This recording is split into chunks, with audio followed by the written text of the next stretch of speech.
Hi guys! Welcome back to my channel, and today we're going to talk about basic grammar, how to use has, have, and had.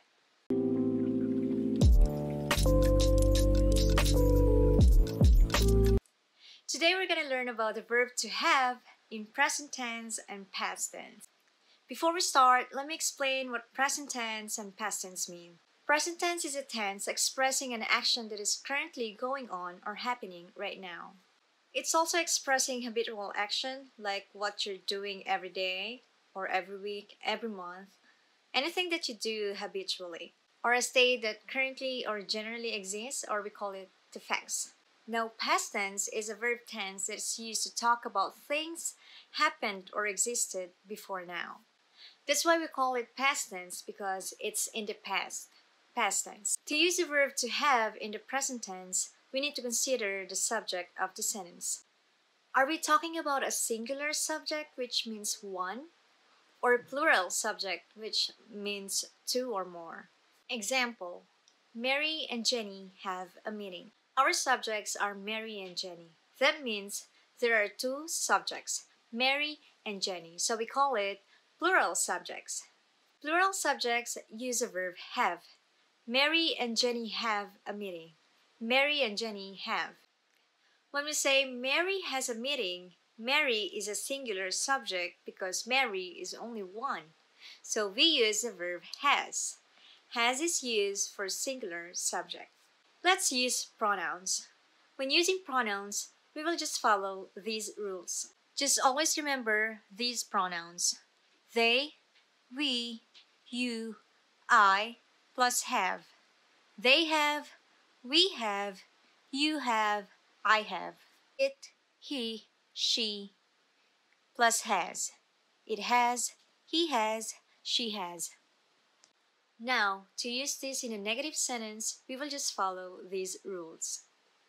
Does not plus have, or doesn't have. It is used for singular subject. Let's use the same example. Mary has a meeting. To change it into a negative sentence, we say, Mary doesn't have a meeting. Doesn't have. Pronouns it, he, she follow the same rule. It doesn't have. She doesn't have. He doesn't have. Second rule, do not have, or you can say don't have, is used for plural subjects. Let's use the same example. Mary and Jenny have a meeting. To change it into a negative sentence, we say, Mary and Jenny don't have a meeting. Don't have. Mary and Jenny don't have. The pronouns they, we, you, I follow the same rule. They don't have. We don't have. You don't have. I don't have.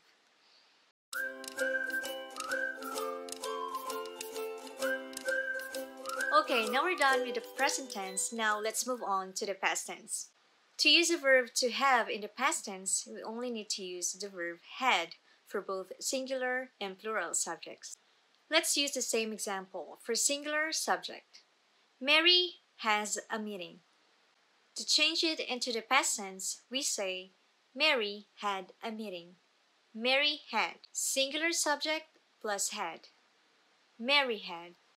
Now for plural subjects. Mary and Jenny have a meeting. To change it into the past tense, we say, Mary and Jenny had a meeting. Mary and Jenny had.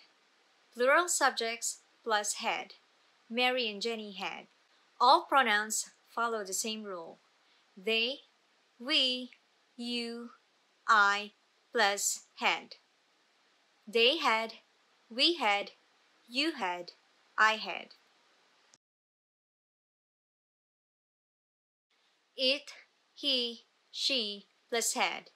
It had, he had, she had. Now, to use this verb had in a negative sentence, we use did not plus have, or you can say didn't have. For example, Mary had a meeting. To change it into a negative sentence, we say Mary didn't have a meeting. Didn't have. Another example for plural subjects. Mary and Jenny had a meeting. To change it into the negative sentence, Mary and Jenny didn't have a meeting. Didn't have. All pronouns follow the same rule. They, we, you, I, plus didn't have. They didn't have. We didn't have. You didn't have. I didn't have. It, he, she, plus didn't have. It didn't have. He didn't have. She didn't have. To use a verb in the past tense, we only follow one simple rule. For positive sentence, the verb had, for both singular and plural subjects. Mary had. She had. Mary and Jenny had. They had. And one simple rule for negative sentence, for both singular and plural subjects. Mary didn't have. Mary and Jenny didn't have. I didn't have. She didn't have. Didn't have. That's all for today, guys. I hope you learned a lot about the verb to have and how to use it in the present tense and past tense. If you have any questions or suggestions, please feel free to comment down below. And if you're new to my channel, please don't forget to subscribe, hit the thumbs up button, and share it. See you on my next video. Bye!